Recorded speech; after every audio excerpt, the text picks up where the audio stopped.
Tectone announces a break from streaming. Let's see what he said. Yeah, guys, I'm gonna be real. I'm gonna leave for a while. I'm not sure when I'll be back, but my mind is clouded. I'm just angry every day. I'm crashing out over nothing, and I don't want my resentment guiding me. I see where I'm headed, and I don't like it at all. I'm saying things I don't mean. I'm tilting out over the smallest things. The worst thing is, I can't even explain to you guys why I'm so angry, and that's what's frustrating me the most, because I value transparency over everything. I'm going to go on break, hopefully not for long, but no streams for a while. This date that I have to keep waiting for is getting closer, but the wait is harder. I plan on making some YouTube videos and just talking and tweeting every now and then, but nothing too much. I need to get my head straight again. Appreciate y'all. Bye for now. So as somebody who knows more about this than the public, I think that when he comes back, all of this is going to make a lot more sense. I'll certainly say that. So don't worry about it, guys. Tectone will be back. It's not going to be a big deal. Everything's totally fine. What about you? I mean, the thing is for me is that, like, I went through a lot of, like,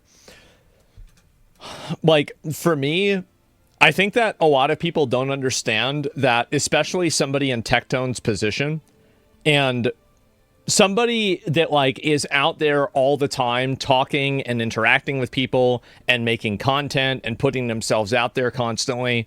That kind of stuff can be really draining, and it can really fuck with your mental a lot. And I know you might think to yourself, oh, streaming is so easy. All you do is go live and play video games. I mean, like, yes, that's, I mean, like, fundamentally, you're right. But the problem is that there's like a middle of the experience thing. So this is the way that I think a lot of streamer mental states over time. Okay. And so this is going to be kind of maybe a weird chart to do.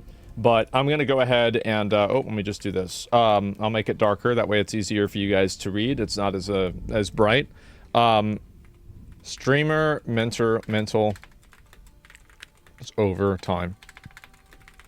Okay, so what this means is that basically, and so we're going to look at the X and the Y axis here, okay? So we have, let's see here, happiness, right? Well, actually, I'm just going to say, this is, let's say, actually, just do mental illness.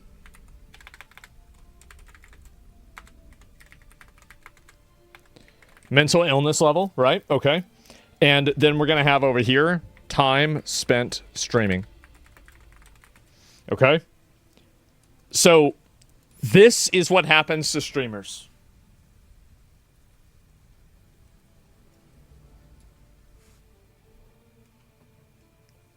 That's it.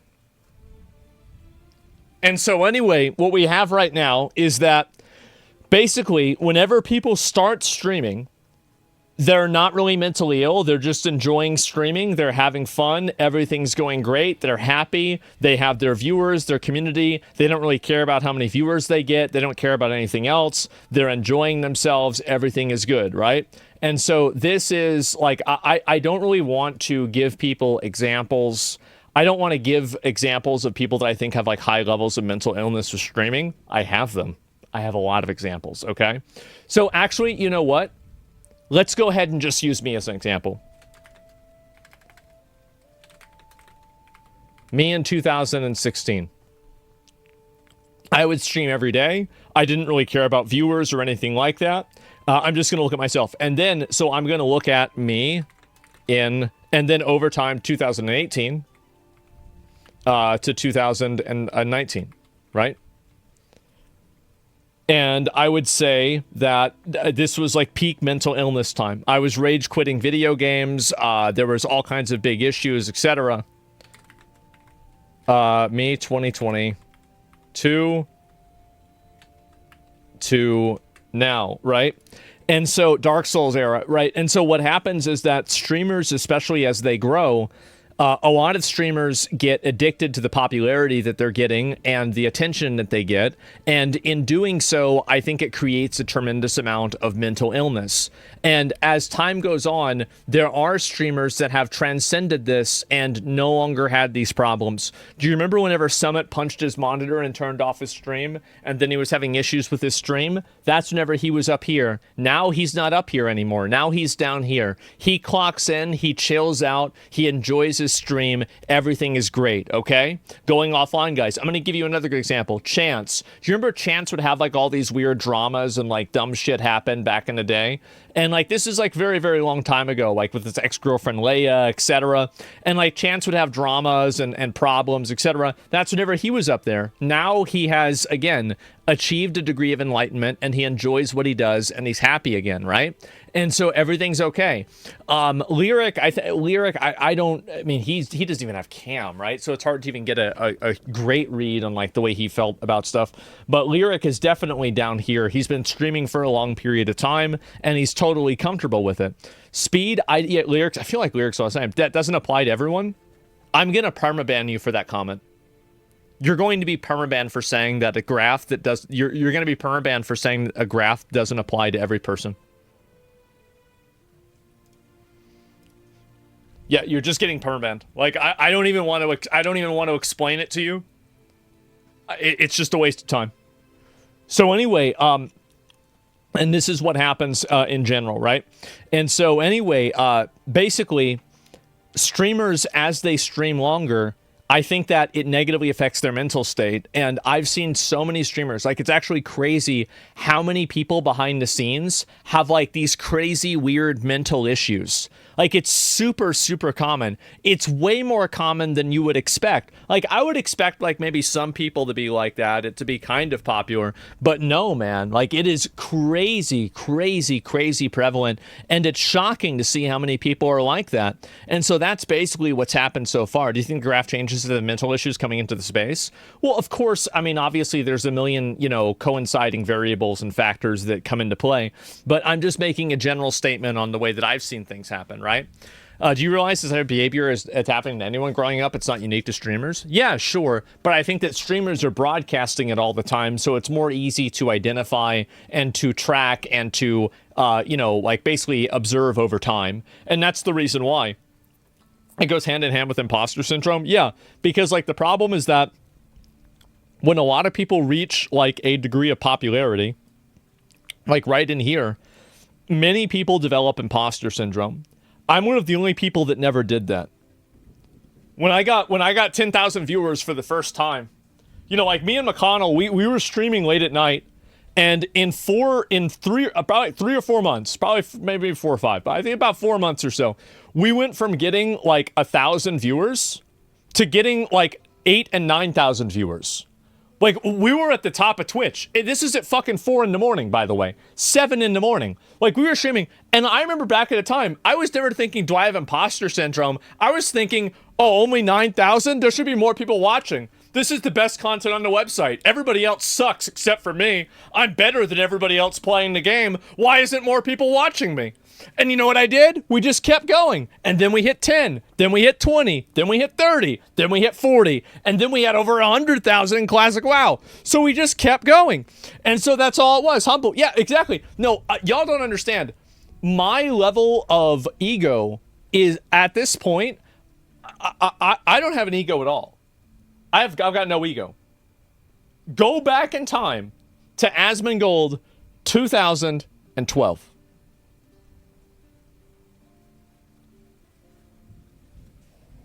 Wow. Wow.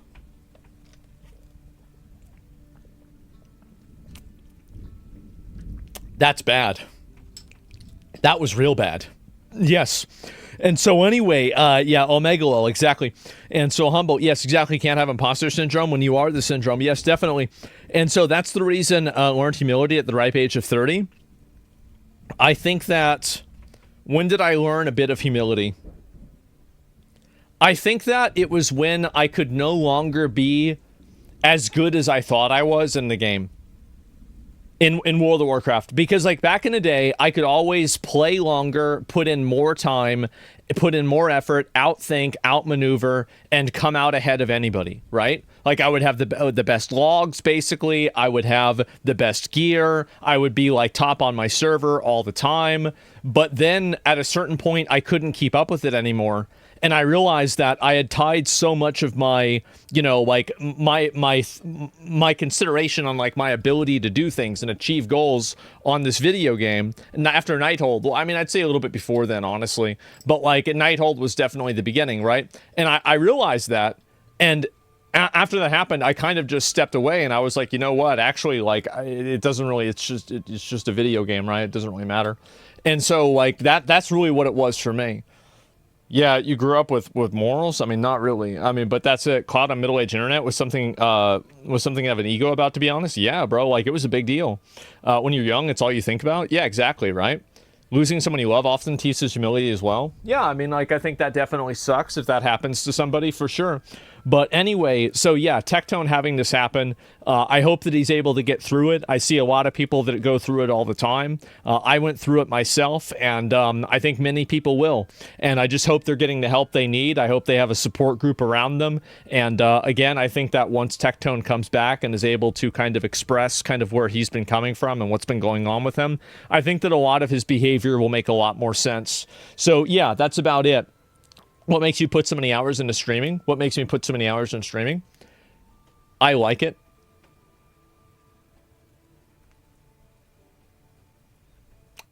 That's about, yeah, I like it. I like doing it. I like doing it. And yeah, I like doing it. And it's an outlet. Yeah, it's an outlet. Like, I mean, because I want to, like, anytime I'm not streaming, I'm like tweeting. I gotta do something, bro. Like I just feel like I always gotta do something. I gotta be doing something, one thing or another. And that's how it's been for me. People give you too much content. They give me a lot of content, right? Is it worth the mental health of people? I mean, it depends on who it is, right? I mean, like, I think that a lot of people, here's the truth, is that streaming is an extremely mentally corrosive activity, and it can be very mentally draining, and it can be upsetting, stressful, and problematic for a lot of people. And there are a lot of downsides to streaming. But all that being said, I think that 99% of people would love to trade their place with a streamer, and they would say that streaming would be easier than their 9-to-5 job, and at least easier in all things, right? So, like, let me just give you a very, very simple example. Like, is streaming easier than a 9-to-5? You don't have to drive to streaming. You spawn in at work. So, like, the time that you spend driving to and from work, because you have a 9-to-5, you don't have a 9-to-5, you have an 8-to-6, because you have to wake up an hour early, and you have to go fucking, you take time going home. And so, it's not only 9-to-5, exactly. And so, you go in, and you spend all this time doing it. Yeah, it's very draining. Yes, like, obviously streaming can be draining, and there's negatives to streaming. There's many negatives to streaming. But the point is that it's not really about whether there's negatives to streaming or not. The point is about whether there are positives. And I think that for at least somebody who's a popular streamer, right? Somebody who's making good money. I think that if you're a streamer and you're not making at least $100,000 a year, you should quit. That's my advice. Or you're not on track to make that much money.